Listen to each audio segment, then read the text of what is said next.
headliner James Dorsey. So, all right, so this next guy coming to the stage, very funny. He's been working hard at this. Give him a nice big round of applause. The comedy of Jim Hazelwood.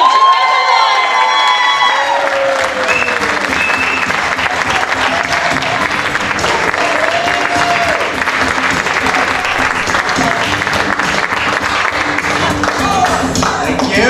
It's good to be here.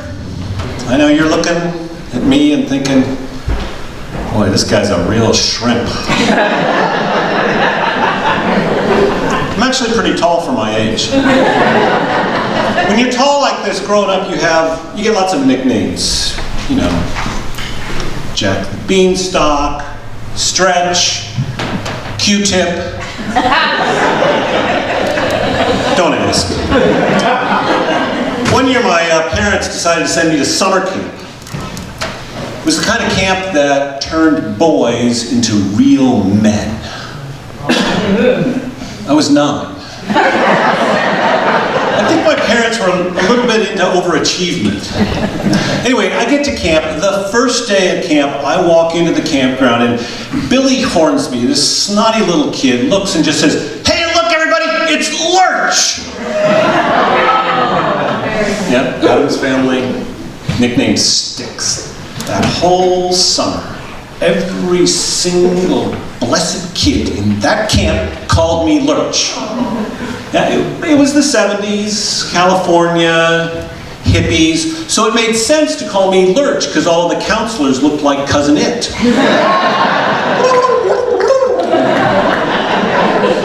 Come to think of it, they sounded like it too.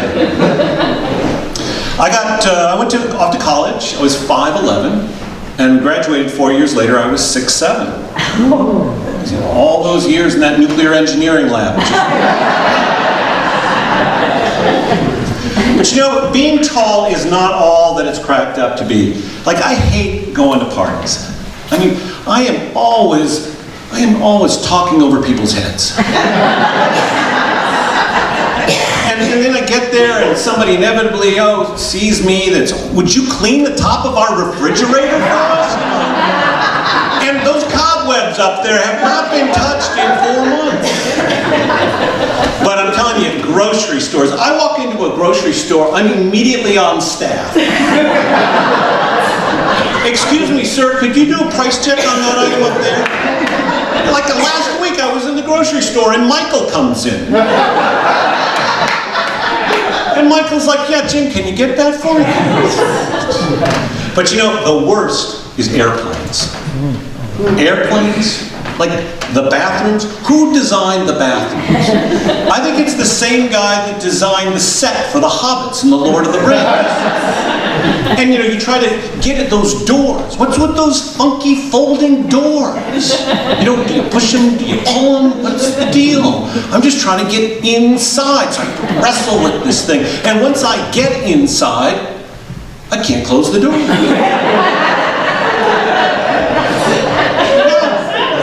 I sit down, my legs are out there.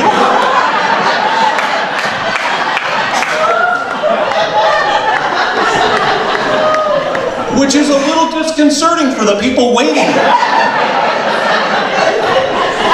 Yeah, I try to pee, I gotta do the downward dog, you know. And I think the pilot, you know, the flight attendant is in cahoots with the pilot. They see me going to, and I know she's on the intercom to the pilot. "Yeah, Captain Lurch is headed to Lab 1. So I'm in there, you know, and there's an instant turbulence. And I'm in there trying to support everything. I got my head against the ceiling, feet separated, and it's just not pretty. Let's just... Next person in line does not like that. I fly a lot on Southwest. Any of you fly Southwest? Yeah, Southwest is great, you know. People get on the Southwest and they choose their own seats. And then they do everything they can to make sure that everybody else that's coming on after them doesn't sit next to them. Right, yeah. They bring their dirty laundry, pile it up, they got the police tape, wrap it with the yellow "do not cross." But the most common thing they do is avoiding eye contact. You know, I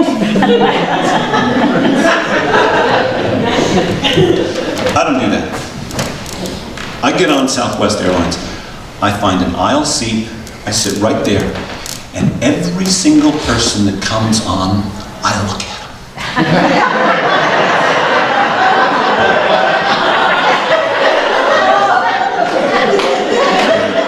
Hey, I got a seat right here. Come on, mister, you want to talk about hobbies? We can talk about hobbies. Lady, where are you going? Let's talk. And people, come on, it's a 3-hour flight. Sit right here, we can talk politics. And I've got grandkids here. Let me show you the 17,000 pictures of them that I have. Works every time. No one ever wants to sit next to me on Southwest Airlines. So we have been flying down to DC. That's where our grandchildren are. When you become a grandparent, everybody says, grandchildren, they're the best, because you can return them. Like they're a rental car. You use them for the day and then return them. Just make sure you return them full, no dents and no scratches. But I've come to the conclusion that I really don't have grandchildren. No. What I have is disease vectors. Because every time I go, I'm getting sick. I tell you, they're like petri dishes, just bacteria growing everywhere. You know, I go down and get sick, and I flight back. Yeah, that's me. Only I'm not some kiddie cold. I'm like throwing up 3 meals in the throne on the flight, and it's not my feet that are sticking out, it's my rear end. Ain't nobody sitting next to me now. But so all of this activity, on the knees and playing with the grandchildren, I got a whole series of doctorate appointments. Chiropractors, physical therapists. And I don't know about you, but every fall is the time for me to have my annual physical exam. Anybody here have a physical once a year? Twice a year? 3 times a year? So I go, but the first thing you have to do is you have to go to a lab, right? You get blood work. Now I'm like most men.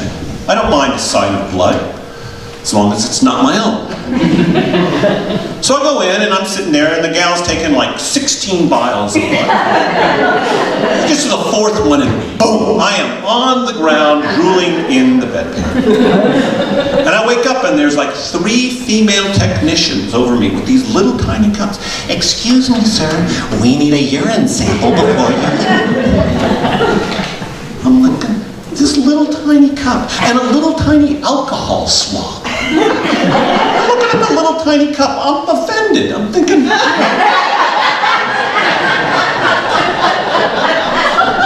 large size, come on.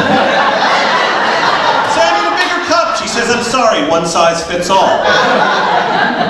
So, I go into the laboratory, got the little tiny cup, little tiny alcohol swab. What's the deal with this little alcohol swab? Am I supposed to, clean the bathroom with it? Clean my glasses? I don't get it. I don't understand what this alcohol swab is for. Suddenly, I realize, okay. So I take the alcohol swab, you kind of open up the kit and get the whiff of the alcohol swab. And then I take in the inside of the little cup they gave me, I sanitize it really well with alcohol. And I fill it, give it to them. Next day I get a phone call from my doctor. They've reserved a bed for me in rehab.